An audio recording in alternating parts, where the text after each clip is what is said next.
آقا من اینو گرفتم که اسمش درگیته، بعد سفیدم هست. اینو میخوام تست کنم. یه چند تا عکس و فلان اینو ویدیو که دیدم یه ایده هایی دارم. مثلا یه دونش اینطوری بود که اینجا این شکلی مثلا با این خط اینطوری گذاشته بود، یه خط صاف گذاشته بود، اینجا خوشگل میکشه. بعد یه دونه مثلا چند اینجوری خط اینجوری گذاشته بود، مثلا فشار نمیدم ها، یه دونه خط اینجوری هم گذاشته بود اینجا. بعد مثلا از این ور اینجوری کرده بود، اصلا فشار نمیدم. بعد مثلا اینجا حالا یه دونه چمدم او بکشیم یعنی ایکس هم اینجا بکشیم، قشنگ می‌تونیم ایکس او بازی کنیم باش دیگه. چه میدونم یه دونه قرد میکشم اینجا،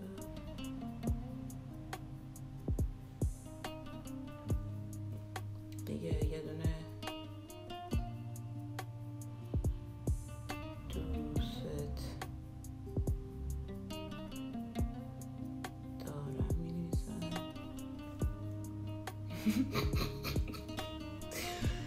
خدا وکیلی خیلی خوبه، اصلا فشار نمیدم ها. یا کنید اصلا اینجوری فشار خیلی آرومه کار بدم، مثلا اینجوری میشه. یا این فشار زیاده، این فشار کم بود، اینم که حالا مسخره بازی اینا.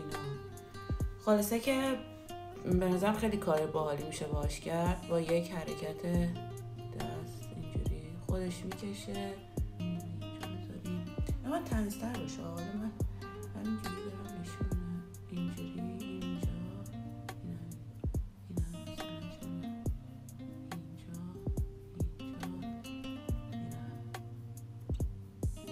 اینجوری خط لب میشه باشید، خط لب میشه باشید کشید. خلاصه که هر گونه نقطه چین بازی که بخوایم میتونیم بهش در بیاریم. نظرم یکی از بهترین بررسی محصولات بود و اینکه دیدید که چقدر قشنگ میکشه. اینا توی ایران هستش، موجوده و میتونین به پیج ما پیغام بدین. پیج رو میذارم